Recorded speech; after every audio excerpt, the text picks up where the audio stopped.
Assalamualaikum warahmatullahi wabarakatuh. Perkenalkan, kita dari kelompok 7 yang terdiri dari Perkasi Trijayani, Suwantika Indi, Irza Afia, Muhammad Zulfikar, dan Rifda Kusuma. Kami di sini akan mempresentasikan tentang manajemen resiko investasi. Yang pertama, di sini saya akan menjelaskan definisi dari investasi. Investasi adalah penempatan uang atau dana dengan harapan untuk memperoleh tambahan atau keuntungan tertentu atas uang atau dana tersebut. Menurut Abdul Halim, investasi selalu memiliki dua sisi, yaitu return dan resiko. Dalam berinvestasi berlaku hukum bahwa semakin tinggi return yang ditawarkan, maka semakin tinggi pula resiko yang harus ditanggung investor. Investor bisa saja mengalami kerugian, bahkan lebih dari itu bisa kehilangan semua modalnya. Hal ini mungkin dapat menjelaskan mengapa tidak semua investor mengalokasikan dananya pada semua instrumen investasi yang menawarkan return yang tinggi. Definisi lain mengenai investasi dikemukakan oleh Sunaria. Investasi adalah penanaman modal untuk satu atau lebih aktiva yang dimiliki dan biasanya berjangka waktu lama dengan harapan mendapatkan keuntungan di masa-masa yang akan datang. Tujuan investasi. Yang pertama, untuk mendapatkan kehidupan yang lebih layak di masa depan.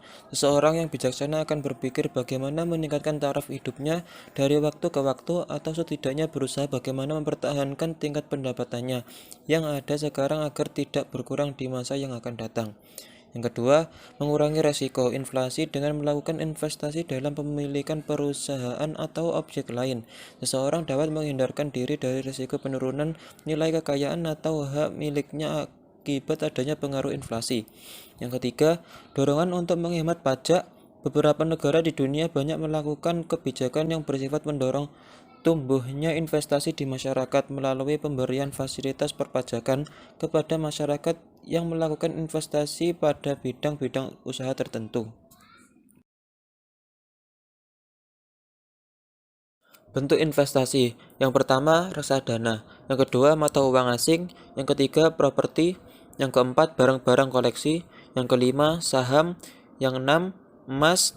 Yang ketujuh, tabungan di bank. Yang delapan, obligasi. Dan yang terakhir, deposito di bank. Tipe investasi ada 3. Yang pertama, investasi berbentuk kepemilikan.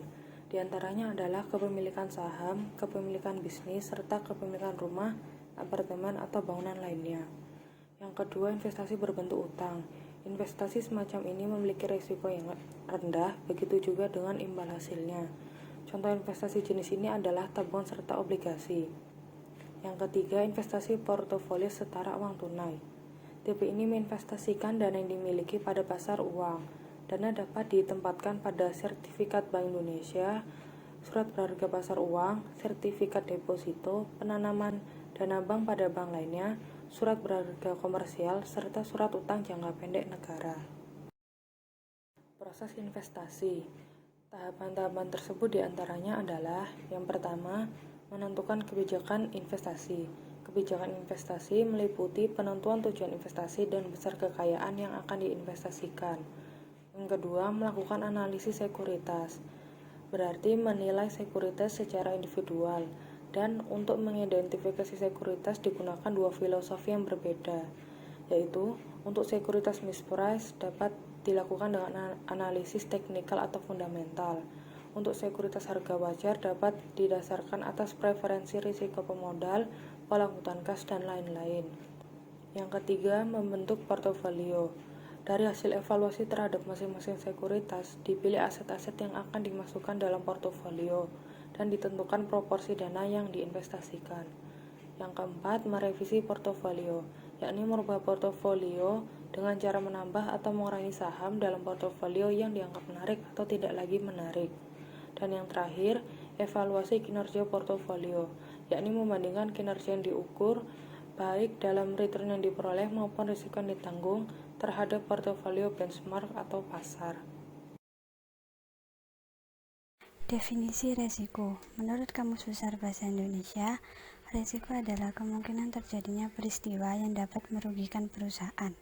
Menurut Isto, resiko adalah bahaya yang dapat terjadi akibat sebuah proses yang sedang berlangsung atau kejadian yang akan datang. Menurut A.A. Basalim, resiko adalah ketidaktentuan yang mungkin melahirkan peristiwa kerugian. Sedangkan menurut Soekarto, resiko adalah ketidakpastian atas terjadinya suatu peristiwa. Resiko dan investasi. Dalam melakukan investasi selalu menyangkut dua hal, yaitu resiko dan return. Hampir semua investasi mengandung unsur ketidakpastian atau resiko. Pemodal tidak tahu dengan pasti hasil yang akan diperolehnya dari investasi yang dilakukannya. Yang bisa dilakukan adalah memperkirakan berapa keuntungan yang diharapkan dari investasinya dan seberapa jauh kemungkinan hasil yang sebenarnya nanti akan menyimpang dari hasil yang diharapkan. Usnan 2005. Portofolio yang efisien adalah portofolio yang memberikan tingkat keuntungan yang terbesar dengan risiko yang sama atau risiko terkecil dengan tingkat keuntungan yang sama. Usnan 2005. Kategori risiko finansial. Risiko pasar. Risiko pasar adalah risiko yang dialami perusahaan yang disebabkan oleh perubahan kondisi dan situasi pasar di luar kendali perusahaan. Risiko ini merupakan risiko menyeluruh karena dialami oleh seluruh perusahaan. Risiko kredit adalah suatu risiko kerugian yang disebabkan oleh ketidakmampuan dari debitur atas kewajiban pembayaran utangnya, baik utang pokok maupun bunganya ataupun keduanya. Resiko operasional. Jenis resiko operasional ini umumnya biasanya terjadi dalam kegiatan sehari-hari dalam perusahaan. Resiko ini memang mengarah kepada kegagalan yang tidak diharapkan, namun bersifat teknis. Penyebab munculnya resiko ini cukup banyak, mulai dari peralatan, kondisi alam, hingga karyawan perusahaan. Meski bersifat teknis dan dapat ditangani, namun resiko ini juga bisa merusak reputasi perusahaan. Sumber resiko investasi. Resiko suku bunga. Perubahan suku bunga akan mempengaruhi harga saham secara terbalik. Ceteris paribus, artinya jika suku bunga meningkat maka harga saham akan turun. Resiko pasar. Fluktuasi pasar secara keseluruhan mempengaruhi variabilitas return suatu investasi. Resiko inflasi. Inflasi yang meningkat akan mengurangi kekuatan daya beli rupiah yang telah diinvestasikan. Resiko bisnis. Resiko bisnis merupakan ketidakpastian arus pendapatan yang muncul karena kondisi bisnis perusahaan. Semakin fluktuatif pendapatan yang masuk ke perusahaan, berarti semakin fluktuatif pula arus pendapatan yang diterima investor. Resiko finansial. Resiko keuangan merupakan ketidakpastian yang muncul dari cara perusahaan menandai kegiatannya. Pendanaan perusahaan bisa berasal dari penerbitan ekuitas atau penerbitan utang. Jika perusahaan menggunakan utang sebagai salah satu sumber pendanaan, maka perusahaan harus mendahulukan pembayaran bunga kepada kreditor daripada menghasilkan pendapatan untuk pemegang saham. Dan akhirnya ketidakpastian imbal hasil pemegang saham akan meningkat. Risiko likuiditas. Risiko likuiditas merupakan ketidakpastian yang muncul saat investor merubah sekuritasnya menjadi kas, yang akan digunakan untuk konsumsi saat ini atau investasi lainnya. Semakin cepat dan mudah suatu aset diubah menjadi kas, berarti aset itu semakin likuid. Penilaian likuiditas tersebut terdiri atas beberapa lama waktu yang diperkenalkan untuk merubah aset menjadi kas, serta seberapa besar kepastian akan harga yang diperoleh. Risiko nilai tukar mata uang. Hubungan nilai tukar dan investasi adalah negatif. Melemahnya rupiah memberikan pengaruh negatif terhadap pasar ekuitas, karena menyebabkan pasar ekuitas menjadi tidak mempunyai daya tarik dan menyebabkan keinginan untuk berinvestasi sangat kecil. Risiko negara. Risiko negara muncul akibat perubahan yang terjadi pada negara di mana investor melakukan investasi.